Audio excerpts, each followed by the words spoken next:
Hello, সবাই কেমন আছেন?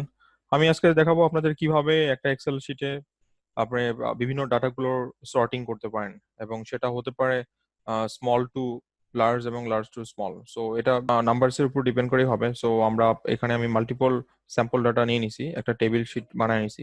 আমরা এটা একটু দেখি। এটা কয়েকভাবে করতে পারেন, আমি কয়েকটা পদ্ধতি আপনাদের দেখা দিচ্ছি। যদি আমরা এই একটা কলামকেই টার্গেট করি যে ডোমেন রেটিং, এটার উপরে চিন্তা করি, তাহলে এটা সিলেক্ট করলাম। এই যে দেখেন এখানে শর্টকাট একটা অপশনই আছে হোম সেগমেন্টে থেকে, এখান থেকে এই যে এখানে স্মলেস্ট টু লার্জেস্ট আমরা যদি সিলেক্ট করে দিই, দেন এখানে বলছে যে এক্সপান্ড দ্য সিলেকশন। আমি এটা সর্ট করে দিলেই এটা দেখেন স্মলেস্ট টু লার্জেস্ট কিন্তু হয়ে যাচ্ছে। এবং আমরা যদি এটার ভাইস ভার্সা করতে চাই, একইভাবে কিন্তু আবার লার্জেস্ট টু স্মলেস্ট টু করা পসিবল। এইখানে অপশন রয়েছে লার্জেস্ট টু স্মলেস্ট, সিলেক্ট করলাম এবং সেম জিনিসটা দেখেন এটা উল্টে গেল। সিম্পল মেথড দেখলাম, এটার যদি একটু অ্যাডভান্স মেথড দেখতে চাই এটা আরো কিভাবে করবো, আমরা সম্পূর্ণ টেবিলের জন্য যদি করতে চাই এটাকে সিলেক্ট করলাম, দেন এখান থেকে দেখেন কাস্টম সর্ট নামে একটা অপশন রয়েছে। সো এটা সিলেক্ট করি, এখান থেকে কোনটার উপর আপনি অ্যাকচুয়ালি দেখতে চান। সো ওটা সিলেক্ট করবো, আমি চাচ্ছি যে টোটাল ব্যাকলিংস এর উপরে আমার সর্টিংটা হবে।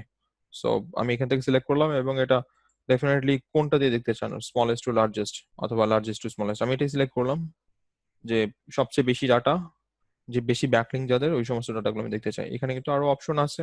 সো আমি আপাতত এই দুটো অপশনই রাখছি এবং সেই সাথে ওকে দিলাম। তো খুব সহজে কিন্তু আমরা বের করতে পারলাম যে কিভাবে এক্সেল শিটে একটা ডাটাবেজে সর্টিং করতে হয় smallest to largest and largest to smallest. Hopefully ভিডিওটা আপনাদের জন্য হেল্পফুল হবে। Thank you so much. আরো ভিডিও দেখার জন্য ডেফিনেটলি ভিডিওতে লাইক, কমেন্ট, শেয়ার করুন এবং সেই সাথে চ্যানেলটিতে সাবস্ক্রাইব করুন।